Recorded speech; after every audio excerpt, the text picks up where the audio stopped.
I don't know if you guys can hear this over top of the plumbing. We are watering the backyard because it's very dry over here, and the grass is looking, and our flowers are looking, and everything else is looking very, very dry. So Sandy put the sprinkler on, and it's been going for a little bit, but I also wanted to make this video. So this will be a two-part, well actually a three-part video. I posted the first part just a little bit ago, and it was during the live stream that Jeff was holding when I built the Warp Wing Fighter from UFO series. And I'm going to do a comparison video after I finish building what this is going to be. So you'll see the three ships in the background. I'll get into it in the next video, but this one is ultimately a building video. And during this building video, I might talk about other stuff, and if I get it all done, I won't have to talk about it in a second video. But I am a classic space fan, as most people know, and I'm just going to try to build this while we're talking, while I'm talking anyway. I'm a classic space fan through and through, and classic space can mean just the original 1978 to 1984-ish, 85, before they brought out Futuron fully, before they changed the uniforms. Now, people will say, you know, classic space can just be 1978 to 1982, with the blue-gray ships and just the red and white astronauts slash cosmonauts, because that's what they're modeled after, the actual space people, astronauts and cosmonauts from the American space program, who always were in white spacesuits, and the cosmonauts who were always in red spacesuits. But in 1982, they came out with the yellow space minifig. In the 6880, one of my favorite sets. Again, a lot of my favorite sets are classic space sets. But anyway, the yellow minifig showed up in 82, and the blue and black, I want to say 1984, 1985. So by 1985, all five colors were represented: red, white, blue, yellow, and black. And it was a good time to be a classic space fan, because there was a lot of really, really well done sets. You know, the originals, people can say, and I wouldn't hold it against them, they can say that the original 1978 to 1981 sets were very, very quote-unquote rudimentary. When you look at the later space sets compared to the first space sets, yes, there's a lot less specific parts. There's a lot less buildability, but in the end, I loved classic space. Is that supposed to be there? I'm looking at the instructions and my eyes are getting really, really bad. And it's been a long time since I built this guy, but it looks like it's supposed to be there. So we'll just leave him there, a little gap there. So anyway, classic space can go from 1978 to Futuron, and then Futuron showed up, and then Blacktron showed up, and then Space Police 1 showed up, and then Amtron showed up, and then Space Police 2, blah, blah, blah. I don't know the exact sequence after Amtron. Space Police 2 was the last iteration of the Lego space themes that I was really, really trying to complete. I completed all the space themes up until then, except for I think a few in Futuron, because I didn't care about Futuron too much. But the space Blacktron obviously completed, Amtron obviously completed, Ice Planet obviously completed, loved it, and then Space Police 2 came out, and I was mostly complete in Space Police 2. And what I wasn't complete in was the actual last big set. I think it's called Alpha Base. I can't remember. It doesn't matter. It's the big one with the light and sound in it. And I just couldn't. I wasn't that impressed at the time with Blacktron 2, because Blacktron 1 was so much superior to Blacktron 2, and I could not justify paying all that money for a Blacktron 2 set, even though it came with a big race base plate and get that in there, and light and sound. I already had light and sound from the Space Police, so I wasn't interested, and I didn't get it. Now I actually probably could build it, because again, I found that lot at Value Village the other day. So I still haven't watched it yet or taken it apart. So one of these days I'm going to. Let's see, let's keep on this thing going. So I was And then after Space Police 2, I just kind of gave up. I bought a set here and there. I bought a set in Space Police, Blacktron 2. I just kind of gave up. I did buy one set in Space Police 2, just the one I liked at the time. Again, during all my acquisitions after that, I'm sure I can build most of the stuff from Space Police 2. Ice Planet, as I said, I really liked it. My sister actually gave me a set for Christmas one time from Ice Planet, and that got me hooked. And I bought most of them after that because it really is a cool theme. And but you get to Spirius, I wasn't that interested. Why is this not fitting? That's very odd. It's supposed to fit. Maybe it's broken. Let's see. Oh, it fits in that one. So we'll just change this out now. Spirius, Unitron, even the monorail in the Unitron wasn't that, because I already had the 6990. So I wasn't that interested in all those later iterations of space. And RoboForce, again, I just cannot say enough about how much I don't really dislike it, but it's my worst by far. I liked Insectoids better, and then we can get into that discussion. But to me, Insectoids was a far better series in its entirety than RoboForce. And a lot of people disagree with me about that, but they're wrong. Sorry, they're not wrong. Insectoids had it had a lot of sets. I think RoboForce only had 4 sets, if I remember correctly. And the sets in Insectoids, they were very different. Absolutely, they looked different, but in the end, it was a fun series to have, and I actually really liked it. I think that's done. Let's see, put the guy in here.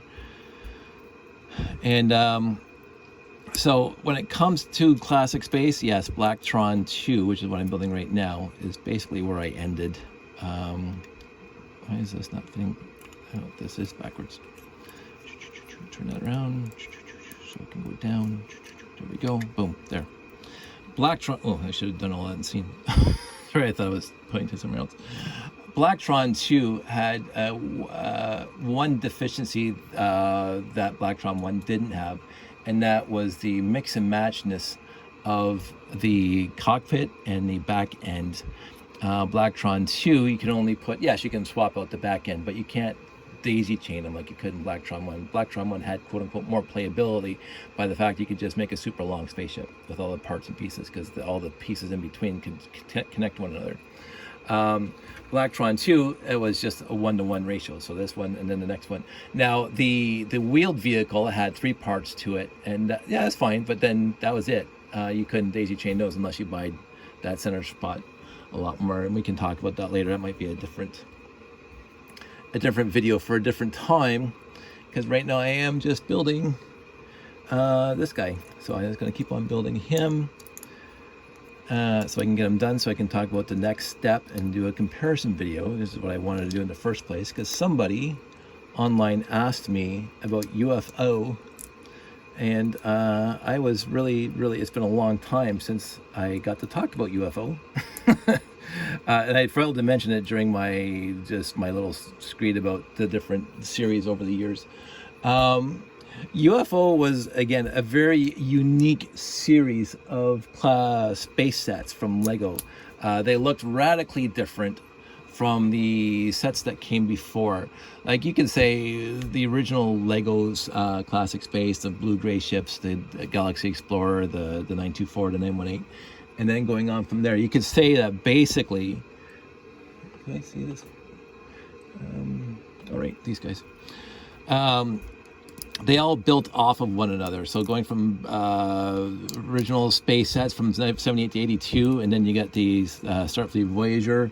So the later classic space sets that went into the white and blue instead of the blue-gray. the Galaxy Commander, all that stuff. They just kept on building them. I'm gonna do this on screen. I can't believe I'm doing it over there. Sorry, guys. I'm gonna do this on screen. So as the classic space, the classic space prime, we'll call it, kept on going through. These sets just looked like they were newer iterations. The ships were cooler, but more specific parts. Really, really cool stuff. Let me flip this thing over, and these things now go on here. Like that. It's been a long time since I built this set, and it is a utterly fantastic set. I just want to make sure I build it right while talking, and I usually don't talk when I'm building, but I'm trying it now. So it keeps on going off screen because I'm sitting kind of an angle here, and that's kind of bothering me. So you guys are not getting the full effect of the building. Like, kids watch building videos and kids playing video game videos, but that's a whole other story. Okay, so now we're back here. We're on top. We got this guy that goes there, and then a 4. So what was I talking about? Yeah, so UFO and insectoids kind of changed the mold, and then they went kind of off script, I would say, if you want to call it that. They weren't at all similar to the original series going right up to Blacktron 2 and Space Police 2. They were radically different, and I liked the radical difference. And you can tell that this thing was, again, I'm going to start sitting over here so you can see. You can see that this piece was part of the set originally because of the dust on it. So it's like, I'll get there in a sec. But UFO, radically different. Insectoids, radically different. It looked like they just got a whole brand new script in there and said, let's just see what we can do, how odd we can make sets. And in some cases it worked, insectoids, for me. In some cases it didn't work at all, RoboForce. And again, I hate keep on smashing up the RoboForce, but to me it was really bad. The sets you couldn't even sit in, basically. It's like you put the minifigs on top of a robot mechanical dinosaur. I don't know. I have them. I'm glad I have them. Again, it's not that I hate it. It's just that it's my least favorite out of the entire series, and that's okay because everybody can have their preferences and whatever. So, and this thing goes on top here like that. And then these things fold up, and then we have the bottom ones. This is very, very interesting to me because it's been a long time since I built this set. I think these go here,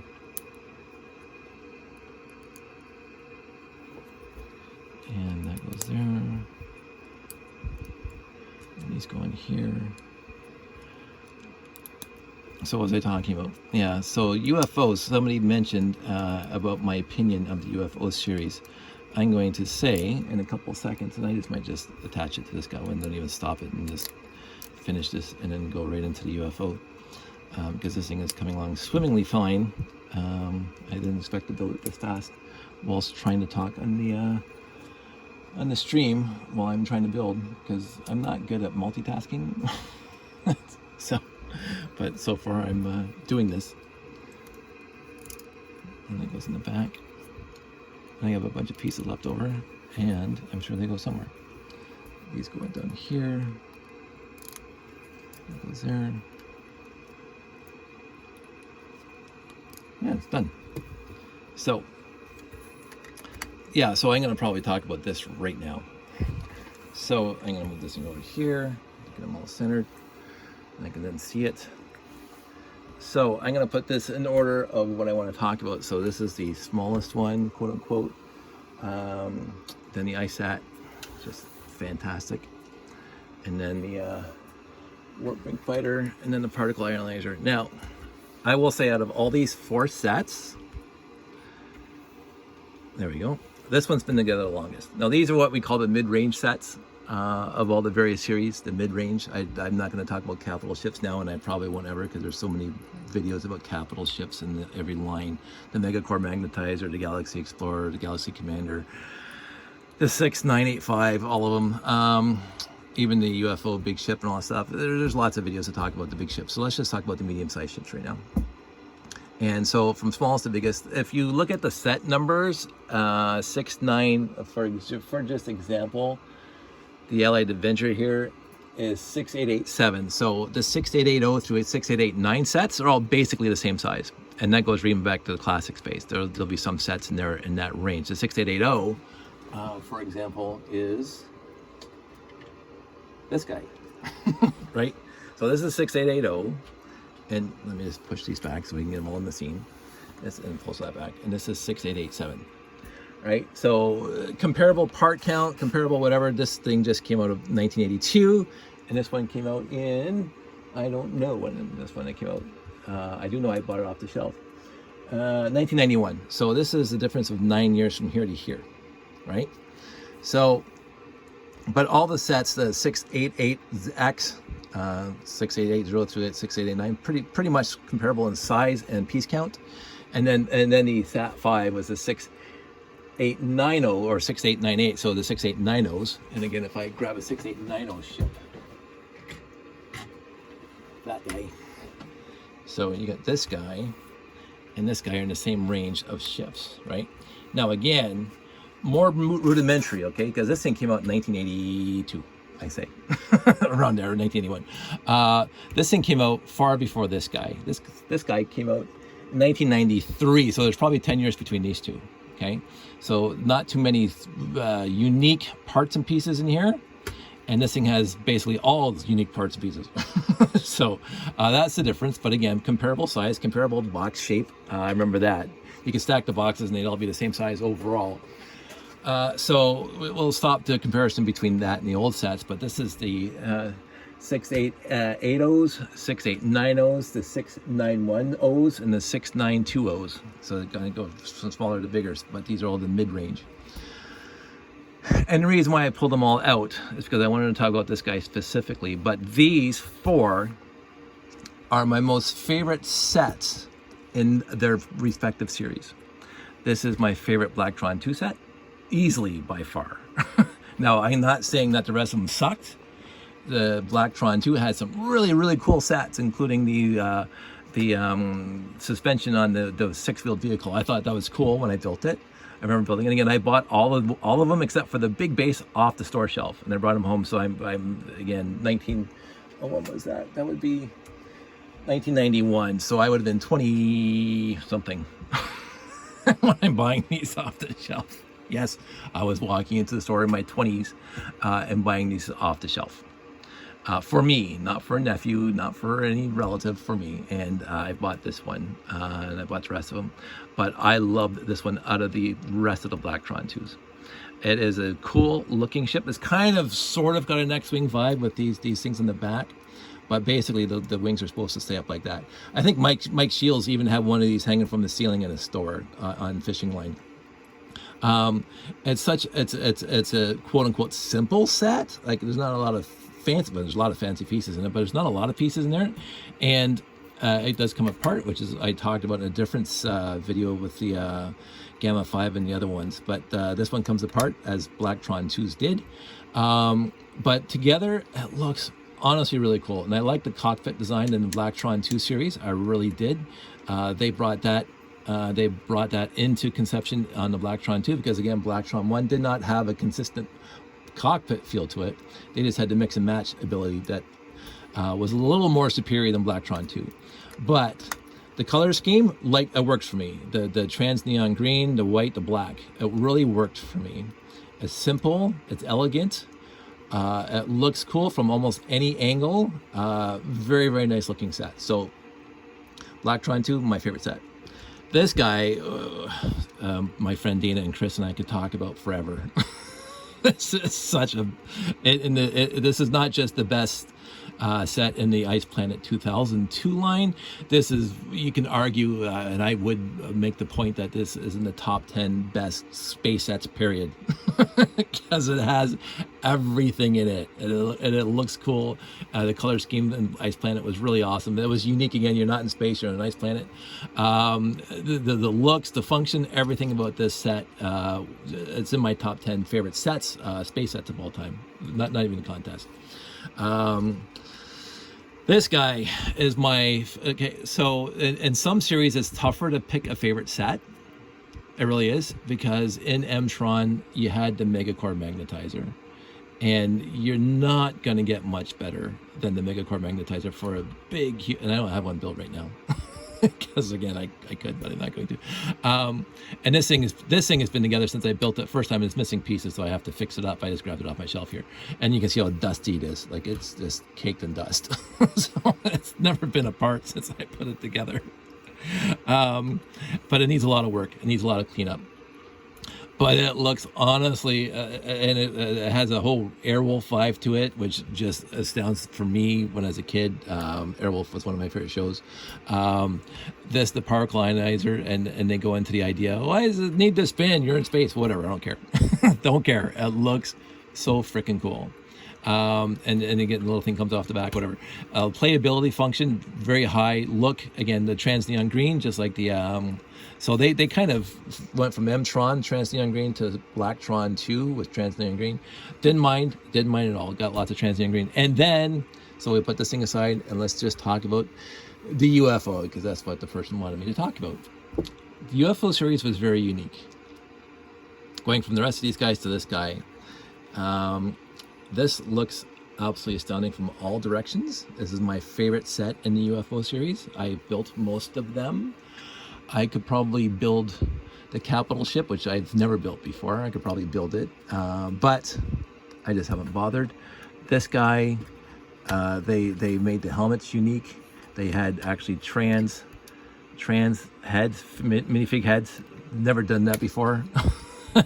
So this also reminded me of the king crabs that I saw over at Ripley's Aquarium, and back in the day, because it has that kind of vibe to it with the front piece here. It was a unique series, and this just because of the back end. Now the comparable one in the UFO series is one, I think, that's slightly smaller in this, or might be the next series size up, is that one actually looks like a UFO. I had that one built, but it's not built now. So I just built this one for this video because it is my favorite in the series. The back end looks great, like lots of engines, kind of got an X-wing feel to it, but the wings are not changeable. These things go up and down, but the wings themselves are in the X formation permanently. The trans neon green, again, going right from here to here to here with trans neon green shirt. Why not? So I love the UFO series because it was the one that became unique. And you said, I mean, it has a lot of the same parts, but they came up with these new parts here, and the printed on the cockpits, the canopies, and the printed here on the trans neon green, and it looked really nice. And I think they did a far better job even with these pieces than they did with Explorians. Like, Explorians had a huge potential. And I love the gimmick of Explorians with the blue and the trans blue and the trans red, where you're trying to read the tiles. Really, really cool idea. I just found the ships to be, I mean, I'm going to build one because I want one of each series, and I'm going to build my favorite. But UFO nailed it across the board, and the figs were radically different. And the parts, a lot of new parts, not just reprinted parts, but a lot of new parts. And it looked unique. It didn't look like a regular spaceship that regular people would fly. So this was Amtron. You could say there's people out in space, humans out in space. This is humans on a nice planet. This is humans playing Blacktron, right? All the minifigs just had the classic smiley face. This guy, he's an alien, straight up. He's got an invisible head. See-through head, definitely an alien. So UFO did a lot of, and take this guy out, even the shoulder pads. Like, I mean, just these guys were just utterly captivating, I thought. And the color scheme, the gray, black, and red, solid, and the trans neon green, very, very impressive. This guy also had this little thing down here where this guy comes out. You know, lot of printing on the torsos and on the legs, which I don't think happened before this. It could have happened before this, but it didn't happen in any of the Space Police 1 or the Blacktrons or the Blacktron 2s where you have printing on the legs. UFO was a very, very unique series in the entire range. But then so was Insectoids, because Insectoids kind of just took the threw away the entire idea of making it look like a spaceship and just made it look like an insect, which I liked. Very unique pieces in Insect. I don't have one together. I might do an Insectoids, Roboforce, Spiraeus, Unitron thing, because it looks like they just threw away the script on most of those things and just started from afresh and just said, hey, build something completely off the wall. But for here, this is basically the end of my favorite eras of classic space. This guy, I would say Amtron itself was peak for me as a series, as an entire series. Ice Planet came out, I believe, after Amtron. Ice Planet has some really cool sets in it. This was the coolest, but Ice Planet as a whole did not do it for me as Amtron did, as the entire series. Even Space Police 1, and I think I actually have most of them built now. Space Police 1 with their space isolation bay and the capital ship and all the little fighter ships and the turnable wheel vehicle, and I can't remember the names. All solid ships, all solid ideas. Space Police 1, very, very thorough, not as cohesive as Blacktron, the original. Blacktron original was very cohesive, except the biggest failure for me for Blacktron 1 is that the base has nothing to do with modularity that the rest of them did. Right? I was like, why would you have all those ships and the vehicles be modular and you can take them apart and mix and match and put them back together? And the base didn't give a care about any of that. The little ship that came in the base didn't, the little rover didn't. There was nothing in the base that even remotely cared about the modularity of the first smaller sets. I can't even speak right now. Blacktron 2, the base did care about the modularity of the cockpits and stuff. You could actually connect the cockpits to the base and stuff like that. And even the ship that came in the base came apart just like the rest of them. So that was the part. But the Message Intercept base is a cool set, period. But it wasn't in the whole idea of Blacktron, the original Blacktron series. Blacktron 2, cohesive throughout all their sets, which is great. Ice Planet, what I loved about Ice Planet is they kept the satellite/missile consistent through all the sets. So whenever you got a set that had the missile in it or the satellite rocket in it, they're all built exactly the same, which I always thought was a bit of a deficiency in the original classic space, where every rocket was different. And I can't fault them for that because they weren't trying to maintain consistency across the board. But Ice Planet, consistent rockets across the board. Amtron, magnets on basically almost everything except for the little small ship, the smallest ship at the beginning. The whole magnet idea, that's the M part in Amtron. Liked it. Like the modularity, the little things come off and they would fit on each other. It's always nice. The coolness, the red, the black, and the trans neon green look good together. And then you have the UFO, which overall the sets look cool. Had a remarkably different theme. The figs looked really cool.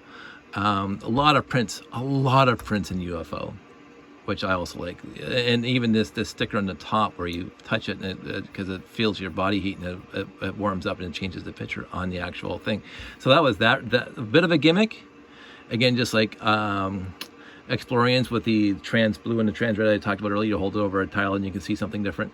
This one is the heat sensor on your thumb or whatever, and all of a sudden the picture on the top thing changes, and when it cools down it disappears. I liked UFO, I really did. It's not my favorite theme in the entire space until 1999. It's not my favorite theme at all. Lego Space from 1978 to 1999, because that's when they canceled it. No more space sets because Star Wars franchise showed up. Until they got into Galaxy Squad and Space Police 3 and all that other stuff. I did not buy all the Space Police 3 sets. I didn't care. They were radically different, and it was fun. I got a lot of the figs because their figs are good looking and stuff, but it didn't fit into the style of classic space like these guys do. You know, you could go from if you build a classic space layout to a Blacktron layout to a Futuron layout to a whatever. They have interoperability. The Space Police 3 didn't have that at all. To me, it looked completely, all the newest pieces, all of it. So I think that's enough. Me blabbling on. I don't know if I answered anybody's question about UFO. I did like it. I do like it. I'm glad I built this thing again. I would love to have a fleet of these. I could probably build 2 or 3 more right now. I'm not going to. I'm going to have one of each of the series. So I'm going to build again Explorians and Insectoids and whatever, and maybe I'll do a video about those.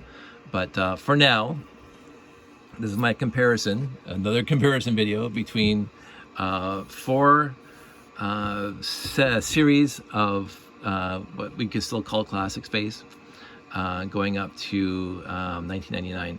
This is, I think they peaked at Amtron overall for the series, but they still had some really knocked out of the park sets after Amtron.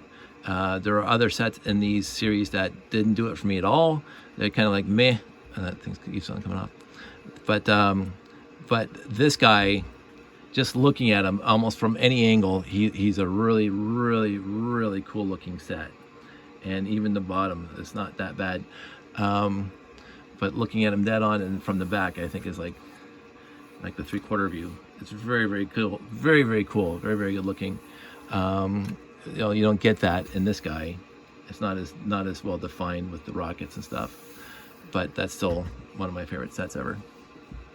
Anyway, that's enough about the Blacktron 2, Ice Planet 2002, UFO, and Amtron for now.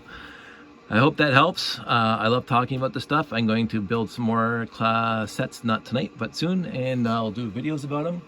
I might actually keep on building Ice Planet and build the entire series again, and just do a reminiscing of me getting Ice Planet sets from my sister for Christmas. So anyway, you guys all stay safe, take care. Just before we get finished, I think well, that's RoboForce. I'm not gonna talk about it yet. I was just gonna see if I had any other sets from, actually don't. I mean, I got all the Amtrons. So I'll hold it down. There's that guy, and then there's this guy, and then there's another one of those guys. So I got that guy. And as I say, this guy. So I'm gonna push these back. So we'll talk about Amtron for a second. Again, I don't have the Megacore or the other big capital ship, the big space set. This was a cool steering mechanism, this guy. And so the only sets that did not have magnets were the smallest one and this guy. They would scoot around, right? So they did not have magnets, but the rest of them, this guy did.